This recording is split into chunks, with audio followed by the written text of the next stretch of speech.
In recent days, former French President Nicolas Sarkozy has been at the center of a heated controversy.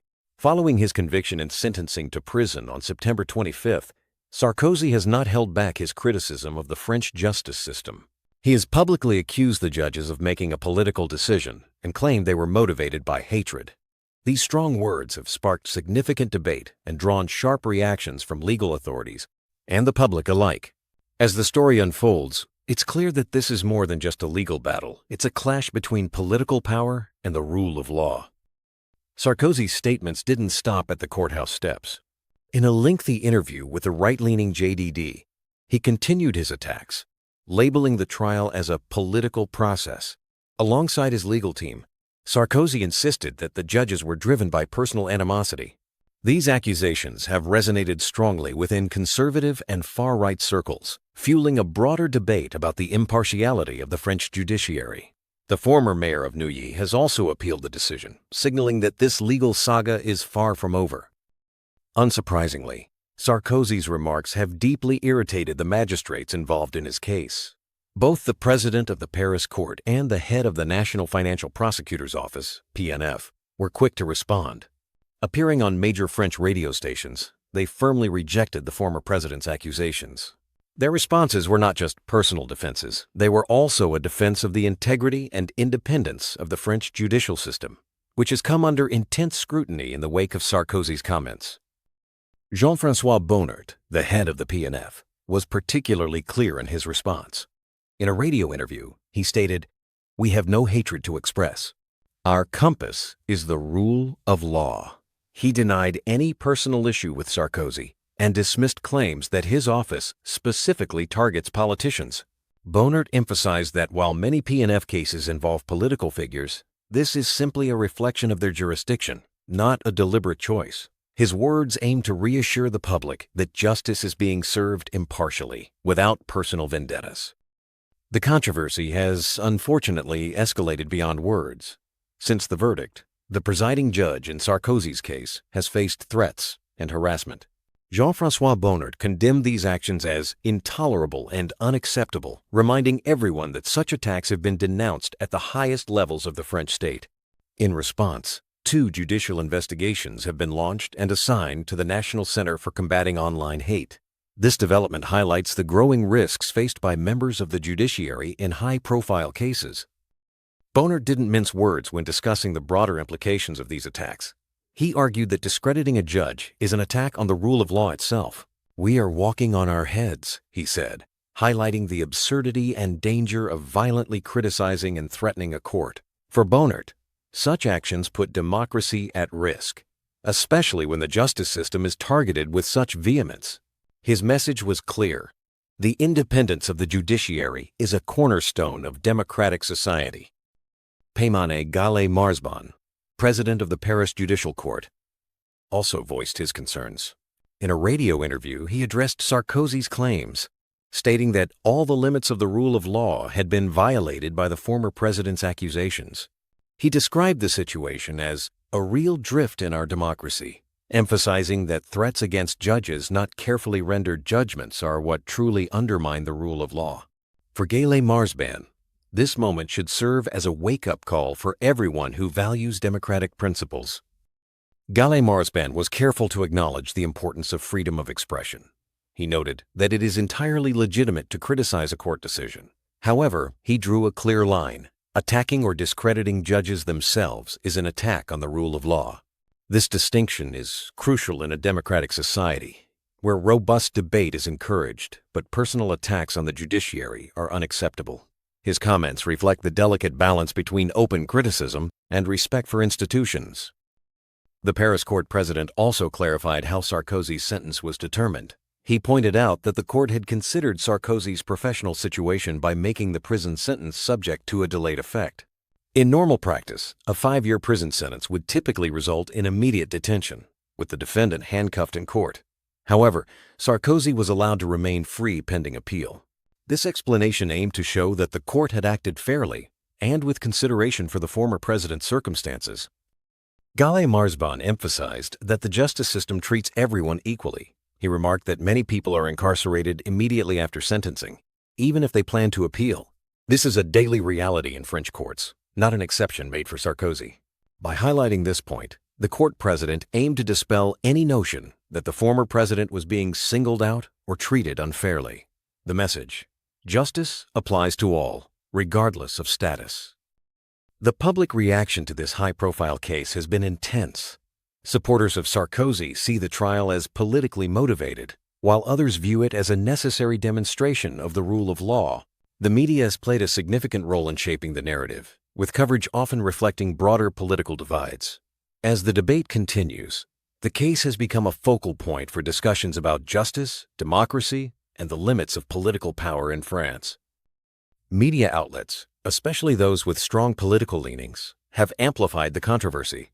Sarkozy's interview with the JDD, a publication known for its right-wing stance, brought his grievances to a wider audience. Meanwhile, mainstream and left-leaning outlets have focused on defending the judiciary and highlighting the dangers of undermining public trust in legal institutions. This media dynamic has further polarized public opinion and intensified the national conversation. The political fallout from Sarkozy's conviction and subsequent statements has been significant. Members of the right and far right have rallied to his defense, echoing his claims of judicial bias. On the other hand, centrist and left-wing politicians have condemned his attacks on the judiciary, warning that such rhetoric threatens the foundations of democracy. The case has thus become a lightning rod for broader political tensions in France. At the heart of this controversy is the principle of judicial independence. The ability of judges to make decisions free from political pressure is a cornerstone of any democratic society. Both Bonert and Gaillet-Marzban have stressed that their actions are guided solely by the law, not by personal feelings or political considerations. Their public statements serve as a reminder of the importance of maintaining a clear separation between the judiciary and political actors. The threats against the presiding judge have drawn attention to the growing problem of online hate. French authorities have responded by launching investigations and involving specialized units to combat digital harassment. This case highlights the challenges faced by public officials in the digital age, where social media can be used to intimidate and threaten those tasked with upholding the law. Ensuring the safety of judges is now a pressing concern. Both legal leaders have warned that democracy itself is at risk when the judiciary is attacked. The rule of law is not just a legal principle, it is the foundation upon which democratic societies are built. When judges are threatened or discredited, the entire system is weakened. This case serves as a stark reminder of the need to protect judicial institutions from political interference and public intimidation. Sarkozy's decision to appeal his conviction is a normal part of the French legal process. The right to appeal ensures that every defendant has the opportunity to challenge a court's decision. This process is designed to safeguard against errors and ensure that justice is ultimately served. By making use of this right, Sarkozy is following the same procedures available to all citizens, reinforcing the principle of equality before the law. The French judicial process is designed to be thorough and impartial. Cases are reviewed by multiple judges, and decisions are based on evidence and legal principles. Appeals provide an additional layer of scrutiny, allowing higher courts to review and, if necessary, overturn lower court decisions. This multi-step process is intended to minimize errors and protect the rights of all parties involved. The high-profile nature of this case has put immense pressure on the French judiciary. Judges and prosecutors are now under intense public scrutiny, with their actions and motivations questioned at every turn. Despite this, legal officials have remained steadfast in their commitment to upholding the law and maintaining public confidence in the justice system. Their resilience is a testament to the strength of France's legal institutions. This case offers important lessons for society as a whole. It demonstrates the need for respect and civility in public discourse, especially when discussing sensitive legal matters.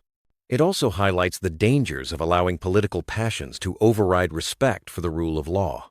Ultimately, the strength of a democracy depends on the willingness of its citizens to uphold and defend its institutions. The Sarkozy case has attracted international attention, with observers around the world watching closely. Many see it as a test of France's commitment to the rule of law and the independence of its judiciary. The outcome will likely influence perceptions of French democracy and could set a precedent for how similar cases are handled in other countries. This is not the first time a former French president has faced legal troubles. The French justice system has a long history of holding even the most powerful individuals accountable. By placing Sarkozy's case in this broader historical context, we can better understand the significance of the current controversy and the enduring importance of the rule of law in France. Political leaders from across the spectrum have weighed in on the case. Some have called for reforms to protect judges from harassment, while others have demanded greater transparency in the judicial process. These debates reflect broader concerns about the relationship between politics and the law, and the need to ensure that justice remains impartial and independent. Maintaining public trust in the justice system is essential for any democracy. The Sarkozy case has tested this trust, with some citizens questioning the motives of judges and prosecutors. Legal officials have responded by emphasizing transparency and fairness, hoping to reassure the public that justice is being served without bias or prejudice. Ethics play a crucial role in the legal profession. Judges and prosecutors are bound by strict codes of conduct designed to ensure impartiality and integrity. The public statements made by Bonert and Gale Marsban reflect their commitment to these ethical standards, even in the face of intense criticism and personal attacks. Prosecutors like Jean-François Bonert play a vital role in the justice system. Their job is to pursue cases based on evidence and the law, not personal feelings or political agendas. By publicly defending the actions of his office, Bonert has sought to reinforce the legitimacy of the prosecutorial process and the importance of impartiality. Judges in high-profile cases often face significant pressure, both from the public and from political actors. The threats against the judge in Sarkozy's case are a stark reminder of the personal risks involved. Despite these challenges, judges are expected to remain impartial and uphold the law, even when it is unpopular or controversial. Protecting the independence of the judiciary is a shared responsibility. It requires not only strong legal institutions, but also a culture of respect for the rule of law. Political leaders, the media, and the public all have a role to play in ensuring that judges can do their jobs without fear of intimidation or retribution. As the legal process continues, all eyes remain on the French justice system. The outcome of Sarkozy's appeal will have far-reaching implications, not just for him, but for the credibility of the judiciary and the health of French democracy. Regardless of the final verdict, this case has already sparked an important national conversation about justice, accountability, and the rule of law. In conclusion, the clash between Nicolas Sarkozy and the French judiciary is about much more than one man's legal troubles. It is a test of the strength and resilience of democratic institutions in the face of political pressure and public scrutiny. As France navigates this challenging moment, the principles of justice, fairness, and the rule of law must remain at the forefront. Only by upholding these values can democracy truly thrive.